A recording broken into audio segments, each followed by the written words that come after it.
होली के इस पर्व पर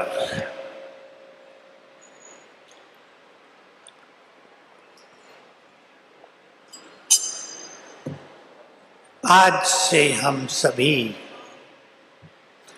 होली, बाबा ये बात बहुत कहते थे, होली पूरा हो गया जो हो गया।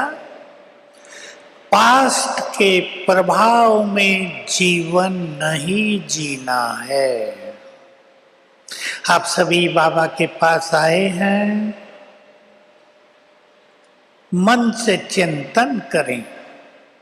जो कुछ हो चुका है, एक तो होता है उसकी याद रहती है,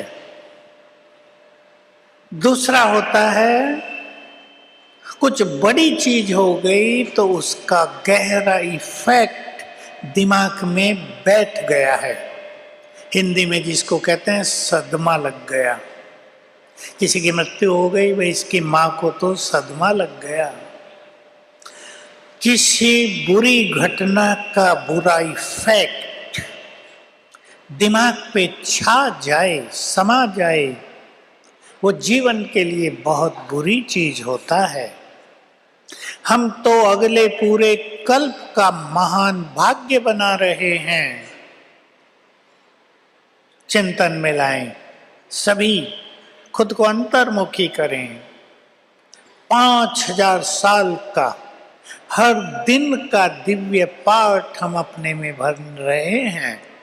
हर जन्म का श्रेष्ठ भाग्य निर्माण कर रहे हैं। हर जन्म में क्या क्या सुंदर चीज हमें प्राप्त होंगी, वो सब यहाँ बीज डाल रहे हैं। तो पास्ट का अगर कोई भी बुरा इफेक्ट दिमाग में, ब्रेन में, मन बुद्धि में समा कर रख लिया होगा तो हमारा चिंतन स्वच्छ नहीं होगा। हम भविष्य भाग्य का निर्माण नहीं कर पाएंगे। अब भविष्य हमारे हाथों में आ गया है। विचार करके देखें, कितना सुंदर समय है। भगवान भी हमारे हाथों में, भाग्य भी हमारे हाथों में, भाग्य विधाता भी हमारा और भाग्य निर्माण की कलम भी हमारे हाथों में। तो जो बीत गया है, किसी के साथ जीवन में बहुत बुरा हो गया हो, जिसको भूला नहीं जा रहा हो, अब ये संकल्प कर लें, वो बुरी घटनाएं आपको भगवान के पास ले आई। अगर वो न होता तो ये भी न होता। मैं एक परिवार की बात सुनाऊं आपको, सच्ची। फैक्ट्री के मालिक, गड़बड़ हो गई, सब कुछ नष्ट हो गया। 2.5 साल बहुत कष्टों में बीता। अब बड़े लोगों के कष्ट भी अपने ढंग के होते हैं। एक गरीब व्यक्ति दाल रोटी खा के सुखी हो जाता है, धनवान को लगता है मेरा तो सब लूट गया। बहुत दुखी हुए 2.5 साल। 2.5 साल के बाद बाबा का कोई सेंटर देखा, चलो यहाँ चलते हैं, शांति मिलेगी। आ गए, बाबा के बन गए। अब जब मुरली सुनते थे तो हर बार जब मुरली में आता था कि ड्रामा हो बहु रिपीट होगा, तो इनकी खुशी नष्ट हो जाती कि अगले कल्प में फिर हमारे ऐसे बुरे दिन आएंगे। बात तो बड़ी नेचुरल सी है। मेरे पास पहुंचे, मैंने कहा अगले कल्प में आपके पास बुरे दिन आएंगे, पर आगे भी तो बढ़ो। अगले कल्प में भगवान का मिलन भी तो होगा, होगा या नहीं? मैंने उनसे पूछा कि अगर बुरे दिन ना आते तो क्या तुम भगवान के पास आते या अपनी माया में मस्त रहते?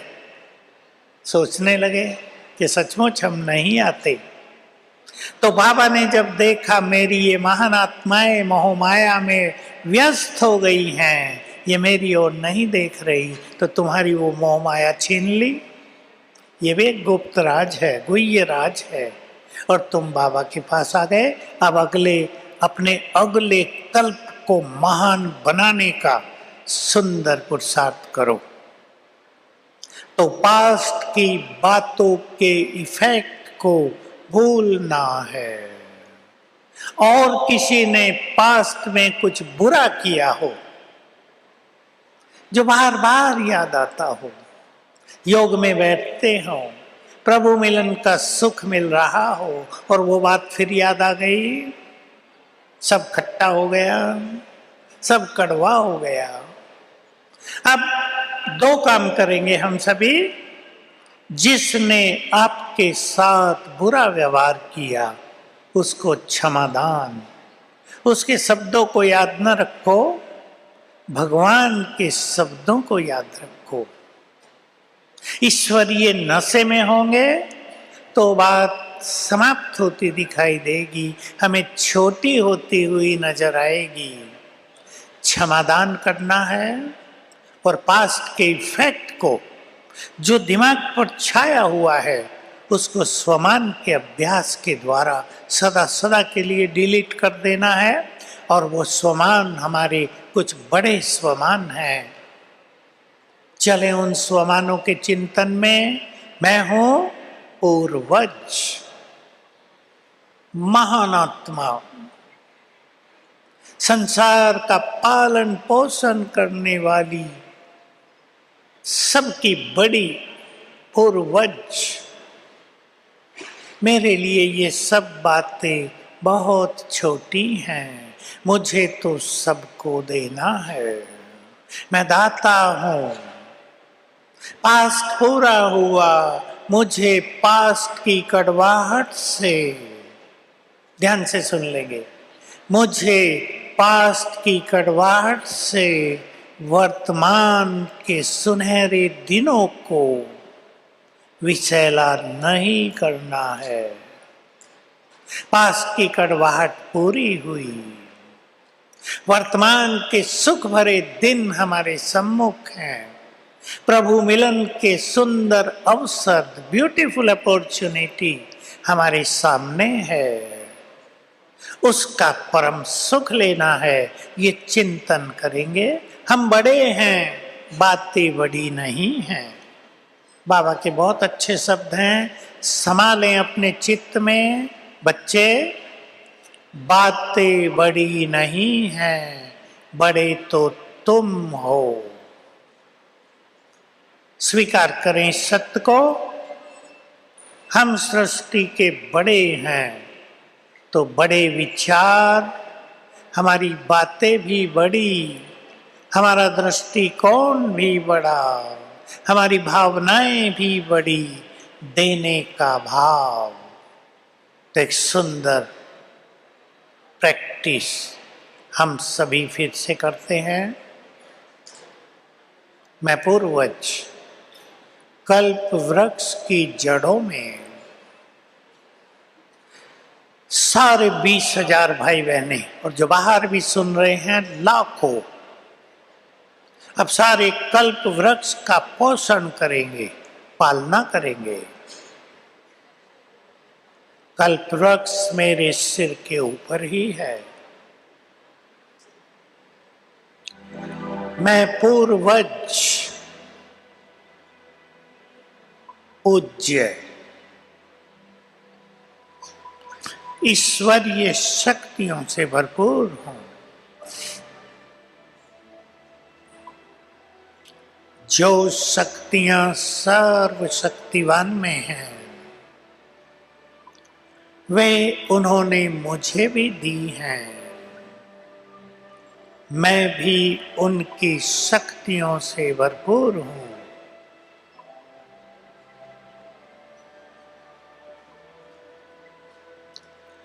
मुझसे निकली हुई शक्तियों की लाल किरणें पूरे कल्प वृक्ष में समा रही हैं।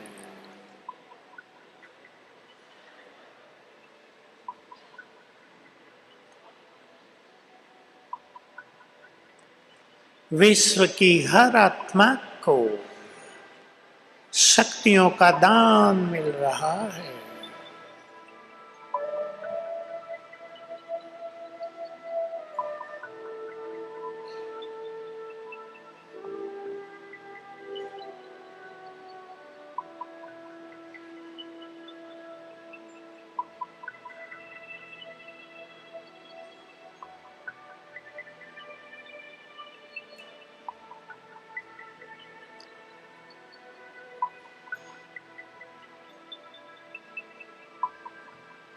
मैं पूर्वज पवित्रता की शक्ति से संपन्न, मैं पवित्रता की देवी, मैं पवित्रता का फरिश्ता कल्प वृक्ष की जड़ों में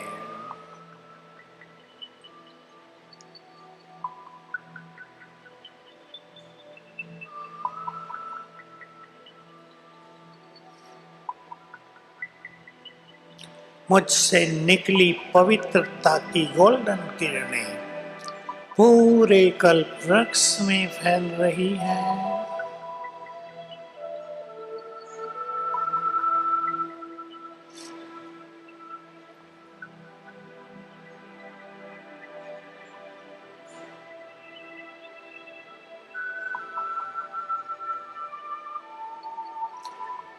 देव कुल की आत्माओं का आह्वान करें। पूर्वज, हे देव कुल की पवित्र आत्माओं, तुम्हारा परम पिता तुम्हें फिर से देव बनाने के लिए आ गए हैं। तुम भी आ जाओ।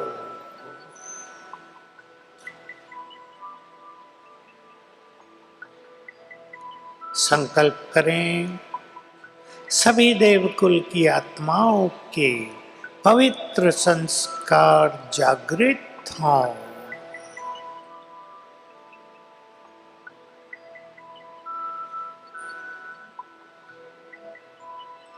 ओम शांति। हम सबके स्तर है पावरफुल वाइब्रेशंस चारों ओर फैलते हैं। थोड़ा थोड़ा समय भी रोज देंगे तो ये विश्व की बहुत बड़ी सेवा होगी। हमारा स्वमान ऊपर जाएगा और बातें छोटी लगने लगेंगी। बहुतों की स्थिति छोटी, तो छोटी बातें भी बड़ी नजर आती हैं। पूर्वज का स्वमान बढ़ाएंगे तो हर बड़ी बात भी खेल नजर आएगी, आगे बढ़ाने वाली नजर आएगी। विघ्नों से कभी घबराना नहीं चाहिए। देखो, यज्ञ में भी विघ्न पड़ते हैं और आजकल तो ऐसा होता है कि अपने ही लोग ज्यादा विघ्न डालते हैं, बाहर वालों के विघ्न समाप्त हो गए। पर हमें याद रखना है, ये ईश्वरीय कारवां किसी विघ्न के रोके रुकता नहीं है, क्योंकि इसके पीछे स्वयं सर्वशक्तिवान है। आप सब जानते हैं, सारा संसार इसको रोकने की कोशिश करे, सारे संसार की मिलिट्री पावर इसको रोकने का प्रयास करे, सभी असफल होंगे, क्योंकि परमात्मा शक्तियां हमारे साथ हैं। ये उसी का कार्य है। इसलिए छोटे मोटे विघ्नों से किसी को घबराना नहीं है। हमेशा याद रखेंगे, विघ्न हमें पावरफुल बनाते हैं। मैंने भी ये दो बातें याद रखी थी। विघ्न हमें आगे बढ़ाते हैं, विघ्न हमारी सोई हुई विवेक शक्ति को जगाते हैं। तीन बातें हैं ये। इसलिए व्यक्तिगत जीवन में भी, परिवारों में भी विघ्न तो आते रहते हैं। हम कलयुग के अंत में हैं, इनसे न घबरा कर अपनी शक्तियों को बढ़ाओ। जैसे हनुमान जी के लिए दिखाते हैं, सुरसा ने आकार बढ़ाया, हनुमान ने भी अपना आकार बढ़ा दिया, मुंह बड़ा कर दिया, फिर छोटे हो गए, आत्मा बन गए। कई लोग एक गलती करते हैं, विघ्न आ गए तो सवेरे सोएंगे, मुरली में नहीं जाएंगे। ये बहुत बड़ी गलती है। तो जो ईश्वरीय साथ मिलता है वो छूट जाएगा। मुझे कितनी माताएं बताती हैं, विघ्न आ गया जीवन में, बड़ा परिवार में, बड़ा सवेरे 3 बजे उठ के 3 से 5 योग किया, मुरली एक दिन नहीं छोड़ी, विघ्न हार मानकर चले गए। हम अपनी शक्तियों को बढ़ाया करें। विघ्न हमें सुलाए नहीं, विघ्न हमें जगाएं। हमें संतुष्ट आत्मा बनना है। बहुत ध्यान दें। मैं सभी को, भाइयों को, ज्यादा बहनों को एक चीज कहना चाहता हूं। धन का अति लोभ, लालच इस समय कष्टदायी होगा। बहुत लोग अपना सारा पैसा शेयर मार्केट में लगा देते हैं, फिर रोड पर आ जाते हैं। बाबा ने अगर आपको पर्याप्त धन दिया है जिससे आप सुखी जीवन जी सकते हैं, तो अभी संसार की भाग दौड़ में न दौड़कर ईश्वरीय खजानों से अपनी झोली भरने का सुंदर संकल्प करें। भाइयों को स्वीकार है तो हाथ उठाओ। सच्चे मन से करो। उलझ रहे हैं बहुत लोग, लोन पर पैसा दे देते हैं, कोई लौटाता नहीं है। ये ईमानदारी का युग नहीं है। इसलिए अपनी व्यर्थ की तृष्णाओं को रोककर, अपनी इच्छाओं पर लगाम लगाकर अपने को सुखी कर दें। सभी इच्छाएं तो एंडलेस हैं, उनका कहीं अंत नहीं है। जो इच्छाओं का गुलाम बन गया, ये इच्छाएं उसे नचाती रहेंगी और परमात्म सुखों से दूर कर देंगी। इसलिए संतुष्ट आत्मा हमें बनना है। जैसे समर्पणता हमारी संतुष्टता को समीप लाती है, वैसे ही संतुष्टता ही समर्पणता है। संपन्नता से संपूर्णता, समर्पणता से संपूर्णता, संतुष्टता से संपूर्णता। ये बहुत सुंदर धारणाएं हैं। हम स्वयं को संतुष्ट आत्माएं बनाएं। इस समय संगम युग पर मन को भटकाना, कहीं भी, चाहे मान के पीछे, चाहे सांसारिक इच्छाओं के पीछे। देखो, धन तो सबको चाहिए, हम ये नहीं कह रहे कि आप धन न बढ़ाओ, लेकिन उसमें इतना न लग जाओ कि ईश्वरीय धन पीछे छूट जाए। ये समझदारी नहीं होगी। तो हमें संतुष्ट आत्मा बनना है। श्रीमद् भगवत गीता का महावाक्य सुना देता हूं, 2 अध्याय में, जहां आत्मा का ज्ञान है, लास्ट में कई श्लोक स्थिर बुद्धि योगी के हैं। स्थिर बुद्धि योगी कौन हो सकता है? स्थित प्रज्ञ कहते हैं संस्कृत में। स्थित प्रज्ञ, स्थित माना स्थिर, प्रज्ञ माना बुद्धि, प्रज्ञा। स्थिर बुद्धि कौन हो सकता है? वो एक महावाक्य सुना रहा हूं, जो आत्मा आत्मा में ही संतुष्ट रहती है। टीचर बहने ध्यान से सुन लें, सुनाने में काम आएगा आपको। जो आत्मा आत्मा में ही संतुष्ट रहती है, वही स्थित प्रज्ञ है।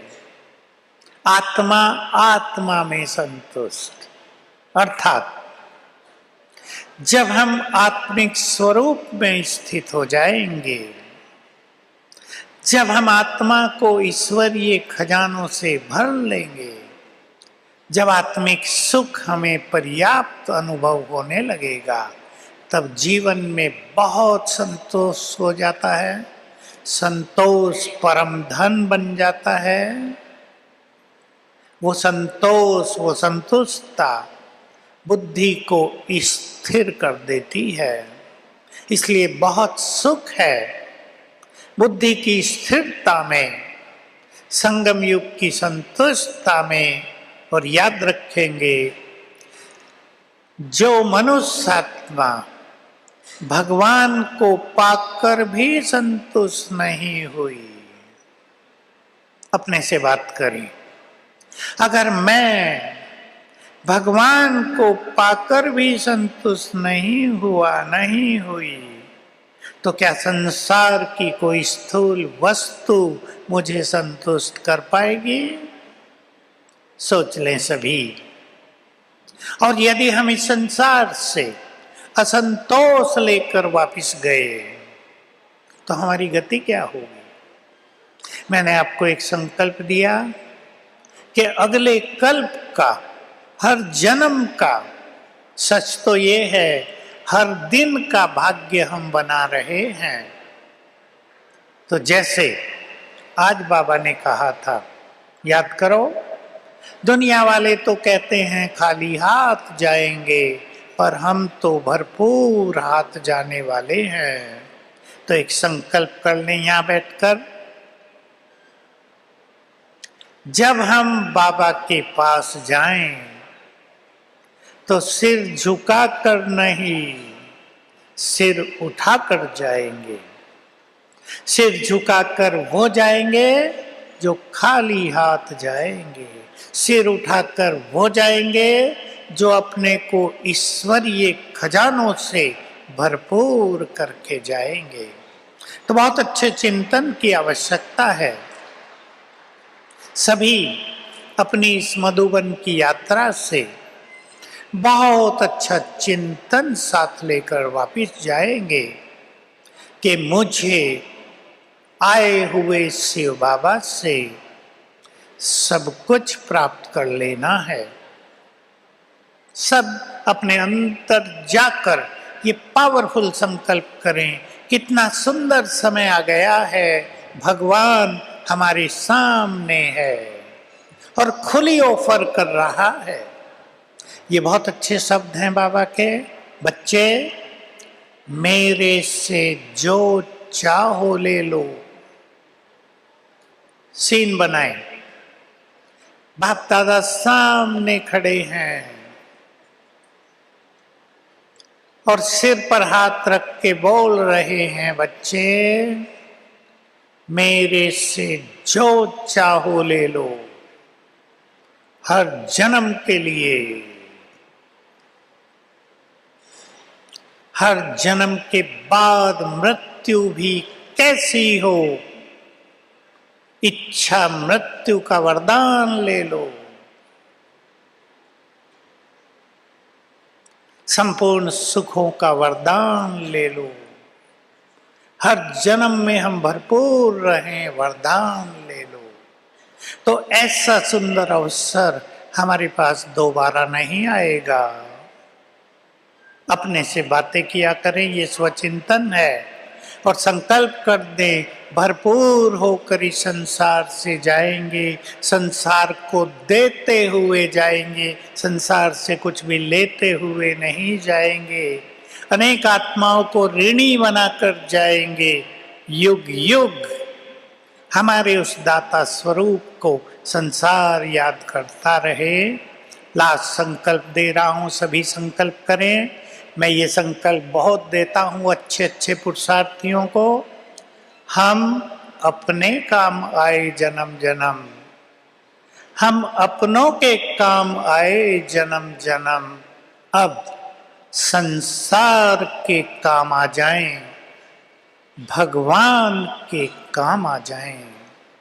लास्टली गुलजार दादी का दिन भी आ रहा है। मैं उस महान आत्मा को, हम सभी दिल से बधाई और शुक्रिया करते हैं। हमने देखा उनको, जिसने लंबा काल 50 साल से ज्यादा सर्वशक्तिमान को अपने ब्रेन में समाकर हम सब से उनका प्रभु मिलन कराया। उनके काम आ गई, उनका दिन आ रहा है, उनका दिल से शुक्रिया। दिल से बधाई। वही एक आत्मा है जो अब भी वतन से हम सब की पालना कर रही है। और चलते चलते एक सुंदर बात कह देता हूं, जो समझ जाए इशारे में। आपके पास कुछ भी समस्या हो, कोई प्रॉब्लम हो, सूक्ष्म वतन में बाबा के साथ गुलजार दादी को इमर्ज करके उन्हें सुना देना, बहुत बड़ी मदद मिल जाएगी। Thank you very much. अब चलेंगे परम धाम, पांचों तत्वों से पार, ज्वाला स्वरूप स्थिति में केवल सर्वशक्तिवान ही दिखाई दे। मैं उनके बिल्कुल समीप।